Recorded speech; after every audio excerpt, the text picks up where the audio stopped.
Good morning guys, kasabong Luzon, Visayas, Mindanao. Nandito naman ako sa umaga na ito ngayon magpakitag sample proiba sa inyo sa isa ka kulay na favorite ko rin na alaga ko nga manok na sarili kong palahi, sarili kong breed.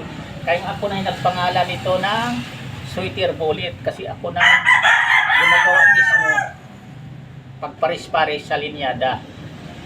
Kasabong pala, bago ko ipagpatuloy sa usapin natin na manok na umaga na ito ngayon, magpapasalamat muna po una sa lahat sa inyo ng aking mga subscribers, viewers, followers. Thank you talaga sa inyo lahat sa pag-support sa aking YouTube channel Kalyaw Kasabong TV. Thank you talaga sa inyo na lahat na subscribe na sa akin. Ito yung pakita kong sample sa inyo proiba ngayon. Ito yung sarili ko na sinabi kong sarili ko naggawa dahil ako na nag-cross nito. Ako na nagpangalan nitong Sweeter Bullet dahil ako mismo ang nanay nito sa akin. Sweeter ang ama nito. Yung nagpanalo ko nga Doom, Sweeter Bullet na ito siya. Ang tawag sa ama nito kung dito Doom, pero bullet o balaw lang yan sa totoong tawagan yan sa pagprobinsya, lalo na sa mga Bisaya. Kung hindi balaw, bulit o bulik dito sa Tagalog. Yan, kasabong kasi dito sa Metro Manila ang bakiki, balaw, sa kanila dito bulik. Yan, totoo kasabong. Ito siya, kung makita niyo ang pagmumukha niya, sabihin ko sa inyo, ako prangka lang, hindi ako kagaya ng ibang panay puri, gwapong mukha. Ito siya, kayo na ang maghusga. Para sa akin, hindi naman kagwapuhan ang process ko sa manok ko, pag-breed ko sa linyada nito. Pero ang totoo lang, kaya gustong gusto ko ito, favorite na kulay dahil daming panalo, kunti lang ang talo. Kung sa madaling salita, lamang sa panalo kaysa talo. Ito po sabong. Ganun talaga ang manok.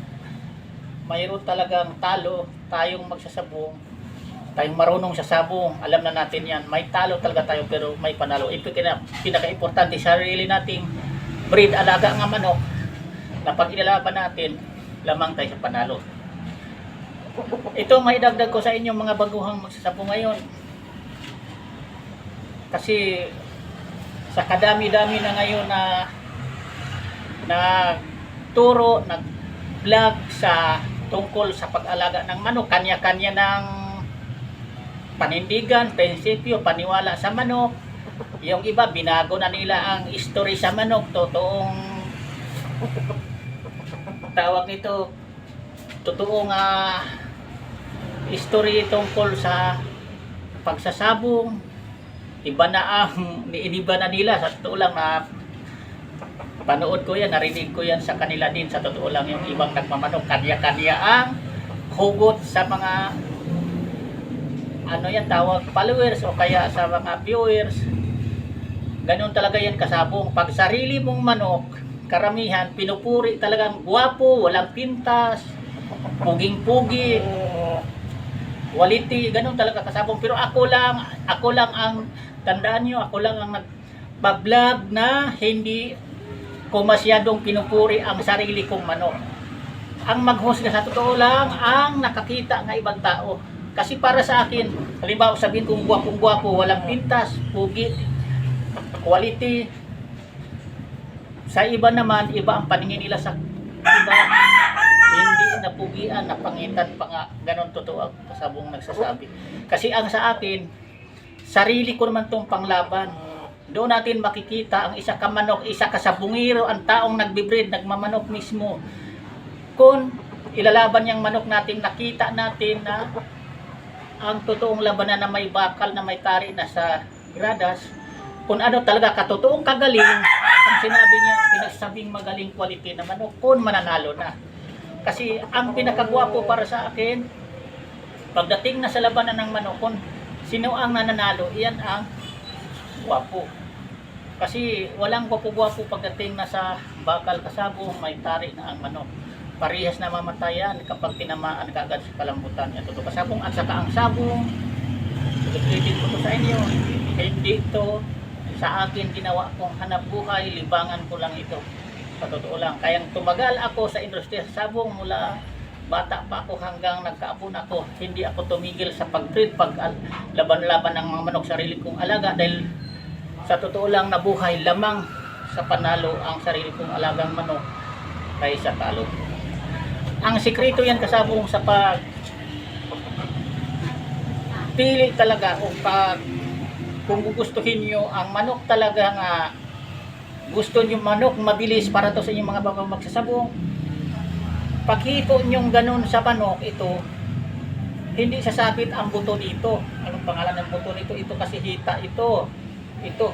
Kasi yung ibang manok, usli ang buto dito. Pag ganyan mo, sasabit kasi yung buto mismo dito sa dito niya ito hita, itong hanggang dito yung buto na yan. Litaw. Pag himas mong ganun, sasabit. Yan totoo kasabong, kahit saan kayo magtanong. Obserbado na ako niyan. May kabagalan talaga ang manok na paghipo natin, nasasabit dito ang buto. Litaw dito ang buto niya. Kabilaan ito dito at saka dito. Kasi hita ito dito buto. Ito dito. Kung litaw yan kasabong paghimas mong ganon, sasabit ang kamay natin, medyo mabagal talaga yan. Obserbado na ako yan kasabong. Kasi pinagdaanan ko na yan sa pagmamanok, sa katagalan ko nang nagbe-breed mula ako bata pa hanggang sa edad ko ngayon nagkaapo na ako, malalaki na ang mga apo ko. Nadaanan ko na yan. Yan totoo kasabong. Kaya ang pagpili sa manok, kailangan pag bumili kayo, pag himas yung ganoon, diretsyo lang siya dito. Paghagod natin sa kamay, walang sasabit dito nga buto. Ganyan. Yan ang mababilis. Kagaya nito, mabilis ito. Walang sasabit ka dito, oh. Oh. Walang buto yan dito. Ito, hita siya dito, oh. Yan. Yan ang ibigay kong tips sa inyong umaga ngayon na baguhang nagmamanok. Kung bibili kayo ng manok, kailangan sa pagbili wala sa itsura, sa pangatawan, sa paa, ang tinitingnan yan. Kasi karamihan sa mga manok na simple lang tingnan, magaling maglaro, basta dugong quality, crosses yan, wala sa pagmumukha yan, kahit pangitingnan, basta maganda ang linyada, maganda ang pagkaparis, pagka-crosses yan sa alagang nagbe-breed ng manok. Asahan nyo, magaling talagang bumatog palo yan. Yan totoo kasabong sa pagmamanok. Kaya kayong mga baguhan pa lang, dapat paghipo nyo sa manok, bulto, bilog ang katawan, tapos dikit ang sipit-sipitan, pinakamalayo na yung isang daliri. Yan ang mamanukin nyo, yan ang manukin nyo, alagaan nyo, gawin nyo mga panglaban. Kasi maasahan talaga yan kasabong, pagdating sa labanan, may ibubugat talaga yan. Ang manok, dikit ang sipit-sipitan, at saka maganda ang hipo sa mga katawan niya, pangatawan, tapos dito, walang sasabit na buto. Ulit-ulitin ko to sa inyo kasi ito ang palatandaan ang manok na may usli dito nga buto talaga. Patotoo mabagal talaga. Kasabong malakas na malakas, pero kung palakasan, pero may kabagalan kasabong yan. Yan totoo. Kagaya ng kuba, di ba? May pagkakuba ang lalakas. Talaga yan. Na pagkamanok, malakas mamalo, malakas pag makahawak, panghatak. Pero kung sa pag ganyan nila, magwiwig, pag labanan, liparan, o kaya istrapan, cutting, mabagal kasabong ang manok na kuba at saka yung labas ang buto dito. Sana may matutunan kayong mga baguhang magsasabong sa umaga na ito. Maraming salamat sa pagpanood sa i-upload ko mga video, pag-support sa inyo sa aking channel. Thank you sa inyong lahat. Bukas naman tayo uli, iba naman ang topic na ipapaliwanag ko sa inyo dito sa aking YouTube channel, Kalya Pasabong TV.